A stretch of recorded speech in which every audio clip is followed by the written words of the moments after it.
Sabe aquela história de que blockchain é uma coisa lenta, cara, complicada? Pois é, a Solana chegou para virar esse jogo de cabeça para baixo. A promessa dela é ousada, para dizer o mínimo, ser tão rápida quanto a internet que a gente usa no dia a dia. Mas como é que uma rede descentralizada consegue uma proeza dessas? É exatamente isso que a gente vai desvendar hoje, a engenharia por trás dessa potência. Para a gente entender a Solana de verdade, nosso roteiro vai ser o seguinte. Primeiro, vamos focar nessa promessa de velocidade. Depois, mergulhar nos 8 segredos técnicos que fazem a mágica acontecer. Aí vamos botar na balança as vantagens e os desafios, dar uma olhada no ecossistema dela em ação e, para fechar, pensar um pouco sobre o que o futuro reserva. Vamos nessa? Bom, vamos começar pelo começo. O que fez todo mundo virar a cabeça e prestar atenção na Solana foi justamente isso. A promessa de uma velocidade absurda projetada para resolver um dos maiores problemas do mundo cripto, que é a lentidão. E se liga nesse número, porque ele que muda o jogo. 65 mil transações por segundo. Para ter uma ideia do que isso significa, o Bitcoin processa umas 7, o Ethereum umas 15. A Solana, 65 mil. É outra escala, né? Uma diferença tão brutal que, de repente, abre a porta para um universo de aplicações que antes eram simplesmente impensáveis em blockchain. Aí vem a grande pergunta, né? Como? Como isso é possível? Bom, não é mágica. É uma arquitetura muito, mas muito bem pensada, com 8 inovações que trabalham juntas. E é nelas que a gente vai mergulhar agora. Agora sim, a gente vai para o coração da máquina da Solana. Vamos entender as inovações que permitem essa performance toda. É importante sacar que essa velocidade toda não vem de um truque só, não. É uma combinação, tipo uma orquestra. São 8 tecnologias-chave que funcionam em perfeita harmonia. Vamos passar pelas mais revolucionárias. O primeiro, e talvez o mais famoso, é o tal do Proof of History, o POH. Pensa nele como um relógio universal para a blockchain. Ele basicamente carimba cada transação com a hora exata em que ela aconteceu, criando uma fila, uma sequência de eventos que todo mundo consegue verificar. O resultado disso, os validadores não precisam ficar perdendo tempo conversando entre si para decidir a ordem das coisas. Eles só olham o relógio.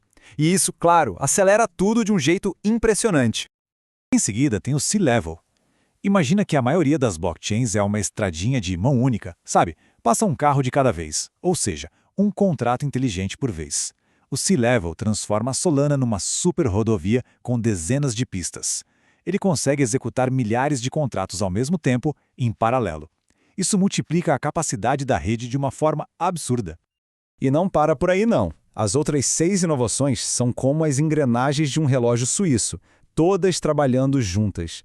O Tower BFT, por exemplo, usa aquele relógio do Proof of History para todo mundo entrar em consenso muito mais rápido. O Turbine, por sua vez, quebra os dados em pacotinhos para espalhar pela rede de um jeito super eficiente. Cada uma dessas tecnologias otimiza uma parte do processo, e a soma de tudo isso cria essa máquina de alta performance. Certo, tudo isso parece incrível, né? Velocidade, eficiência. Mas, como em qualquer grande inovação, essa performance toda não vem de graça. Ela tem um custo e traz junto alguns desafios bem importantes. É hora de olhar o outro lado da moeda. E aqui a gente chega no ponto central do debate sobre a Solana, a troca. De um lado, as vantagens são óbvias, velocidade extrema e taxas baixíssimas. Fantástico para quem desenvolve e para quem usa. Só que, para chegar nisso, os validadores da rede precisam de um hardware muito potente, muito caro. Isso pode levar a uma menor descentralização, porque menos gente consegue participar. E, além disso, essa complexidade toda já causou algumas instabilidades na rede, um desafio que eles estão sempre correndo atrás para resolver. Ok, já vimos a tecnologia. Mas e na prática? Onde a Solana está sendo usada de verdade? Vamos ver como esse poder todo se traduz em aplicações do mundo real.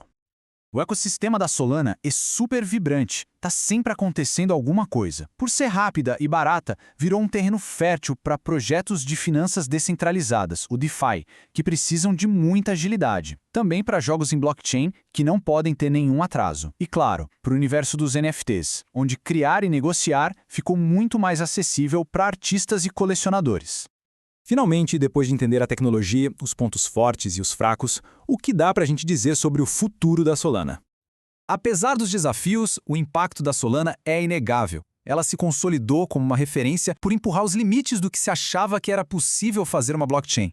Essa abordagem inovadora está forçando o mercado inteiro a evoluir, a repensar a arquitetura das redes descentralizadas.